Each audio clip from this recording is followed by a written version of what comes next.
Enfin, notre Assemblée arrive au bout du chemin de la réforme pénale. Il aura fallu du temps, des engagements de la présidentielle à la conférence de consensus, aux arbitrages compliqués de l'été dernier. Ce texte supprime plusieurs automatismes.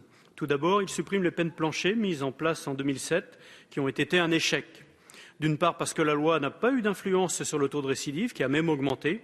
D'autre part, car elles n'ont pas touché ceux pour qui elles étaient destinées.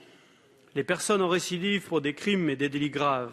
Dans ces cas, les juges prononçaient déjà des peines au-delà du plancher fixé par la loi. L'impact de la loi a en fait surtout été fort pour les délits moins graves. Comme l'a noté le haut magistrat Jean-Paul Jean dans une des rares études sur la question, les peines planchers ont essentiellement durci la répression contre les toxicomanes, alcooliques, victimes de troubles psychiatriques. Il supprime un autre automatisme à la fin de peine, le CFIP, système de bracelet électronique pensé pour vider les prisons.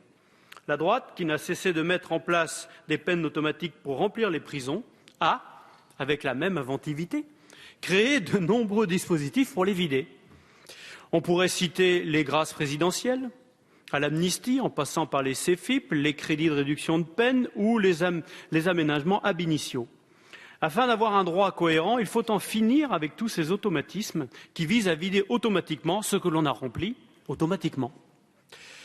Avec cette loi, nous avons enfin la mise en place d'une peine cohérente de suivi des personnes condamnées afin de faire une peine alternative crédible. C'est ce que propose la contrainte pénale. Bien sûr, on aurait pu aller plus loin, en créant une contrainte pénale applicable à tous les délits, comme l'est le TIG, par exemple, ou le sursis de mise à l'épreuve. On aurait même pu faire de cette peine la peine de référence pour un certain nombre de délits mineurs. On aurait pu aller plus loin dans la lutte contre les absurdités du droit pénal, en supprimant les tribunaux correctionnels pour mineurs, que plus personne n'ose défendre. Le Sénat avait adopté une telle disposition. La CMP est revenue sur cette avancée. Le groupe socialiste s'est engagé à adopter un tel texte. Nous espérons qu'il n'y aura pas besoin d'attendre une niche d'un groupe minoritaire pour cela. L'Assemblée a la maîtrise de son ordre du jour. Une semaine sur 4, une proposition de loi sur ce sujet y aurait toute sa place. On aurait pu aussi traiter la question de la rétention de sûreté. Un des derniers rapports du contrôleur général des lieux de privation de liberté, Jean-Marie Delarue, a été très sévère sur ce dispositif. Aujourd'hui, nous craignons que cette promesse présidentielle de revoir la rétention de sûreté soit oubliée. Mais on peut constater qu'au-delà de la contrainte pénale et de l'abrogation des peines planchers et du CFIP, cette réforme pénale propose un grand nombre d'avancées. On peut ici souligner l'importance du travail parlementaire et en premier lieu le travail des rapporteurs. Je souligne notamment l'avancée au niveau de la suspension médicale de détention provisoire, qui reprenait une proposition de loi adoptée au Sénat à l'initiative des écologistes, ou la suspension médicale de peine. Ce texte facilite également la domiciliation des sortants de prison et donne plus de souplesse aux juges pour convertir une peine de jour d'amende en TIG, pour révoquer partiellement un sursis ou pour permettre le placement extérieur comme mesure probatoire à la liberté conditionnelle. Sur tous ces sujets, nous sommes heureux que le Parlement ait suivi les initiatives écologistes. Je souligne également l'avancée que constitue la reconnaissance de la justice restaurative dans ce texte.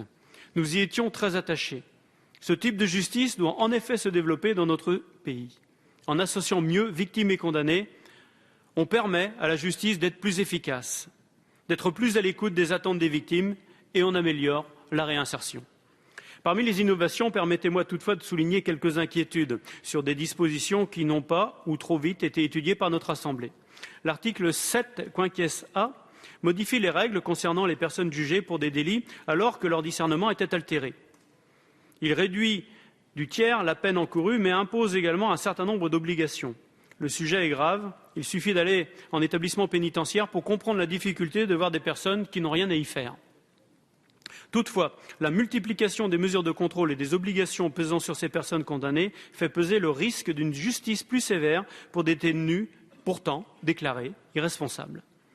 Il sera ainsi possible de condamner à des mesures de contrôle qui n'ont rien d'anodine pour 5 ans une personne condamnée pour un délit très léger, voire même de la condamner pour 2 ans de prison en cas de non-respect des obligations, quel que soit le délit initialement encouru. Nous nous interrogeons sur le sens, en matière de respect des droits constitutionnels, de permettre juger plus sévèrement des personnes malades, comme le propose cet article.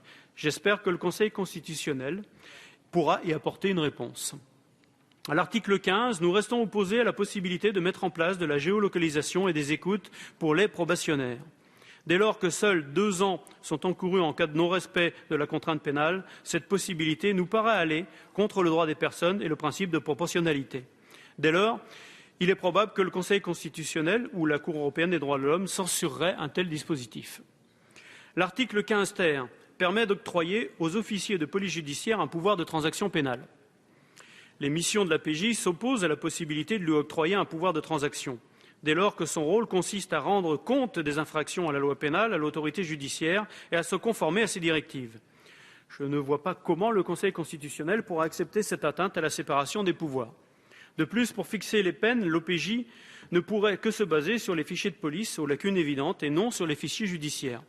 C'est pour cela que nous soutenons l'amendement de suppression déposé par le Gouvernement. L'article 17 bis étend à presque tous les délits de surveillance judiciaire mis en place par le précédent gouvernement. Cette nouvelle surveillance judiciaire serait une extension très large des obligations et interdictions pesant sur le condamné. Cet article semble contraire à une décision du 8 décembre 2005 du Conseil constitutionnel en allant au-delà du simple objectif de lutte contre la récidive pour inclure la simple insertion de la personne libérée. Dès lors, l'amendement de suppression du Gouvernement nous semble là aussi relever du bon sens. Mais au-delà de ces inquiétudes, sur lesquelles j'espère que le Gouvernement ou à défaut le Conseil constitutionnel apporteront des réponses, ce texte marque une avancée importante pour notre droit. Il marque une volonté de ne pas penser la prison comme seule solution, mais de construire des peines alternatives crédibles. Il est une marque de confiance du législateur envers ses juges qui sont si vite et si souvent dénoncés par ceux-là même qui en appellent constamment au respect des autorités. Il est vrai que la justice, l'administration pénitentiaire, les services pénitentiaires d'insertion et de probation et l'ensemble des personnes concernées par le suivi des personnes condamnées ont un travail difficile. Il faut leur donner la sérénité, la confiance, les moyens et les outils nécessaires à leur travail. Ce texte va dans cette voie et c'est pour cela qu'il reçoit le plein soutien du groupe écologiste. Merci, monsieur le député.